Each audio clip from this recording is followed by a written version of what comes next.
avec Esker qui a annoncé mercredi dernier prendre le contrôle de Market Dojo.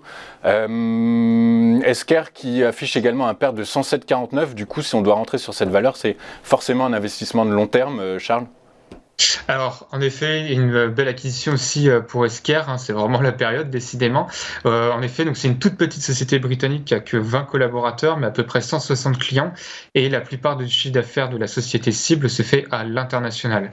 L'avantage, c'est que la société cible, elle a 50% de son chiffre d'affaires qui est en liaison avec toutes les activités de cloudification de l'économie.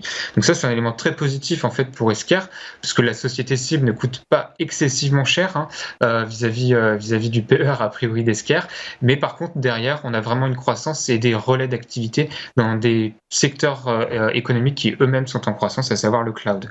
Maintenant techniquement, fondamentalement, on a vu que la société est très très chère. Donc techniquement, on voit que le titre a besoin de dégonfler. Ça, c'est un petit peu lié aussi à l'environnement macroéconomique qui s'est dégradé maintenant depuis 24-48 heures suite aux minutes du FOMC qui ont été publiées. On voit qu'en fait, toutes les valeurs de croissance, il y a des prises de bénéfices. Esker n'y a pas échappé. Et maintenant, on voit que le titre est maintenant depuis 3-4 séances avec des dégagements baissiers qui sont assez importants. Et donc, il faut patienter et attendre à minima le retour vers les 300 euros pour se positionner dans le sens de la tendance. 300 euros, 298 euros, si on veut être très précis. C'est un niveau de prix symbolique. Ce sont aussi les anciens records historiques de la valeur qui n'avaient jamais été retestés. Donc, c'est l'occasion ici pour les acheteurs de montrer qu'ils sont toujours présents.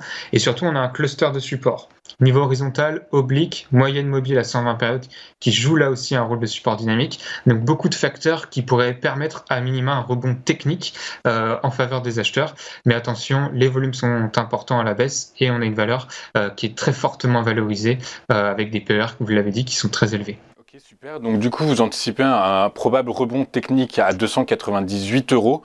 Du coup, si le rebond technique s'effectue, le niveau de résistance serait où? Alors, à minima, on pourrait anticiper ce que le rebond technique pousse les cours jusqu'à environ 360 euros, qui est peu ou prou l'ATH, le record historique sur la valeur. On a aussi des analystes qui ont relevé leur cible et qui visent maintenant 400 euros sur le titre Esker.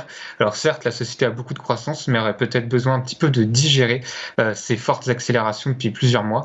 Donc on pourrait, pour être coupé la poire en deux, se dire que déjà revenir au précédent record historique vers 360 euros serait déjà un bel objectif pour un rebond technique et potentiellement la poursuite de la tendance ensuite.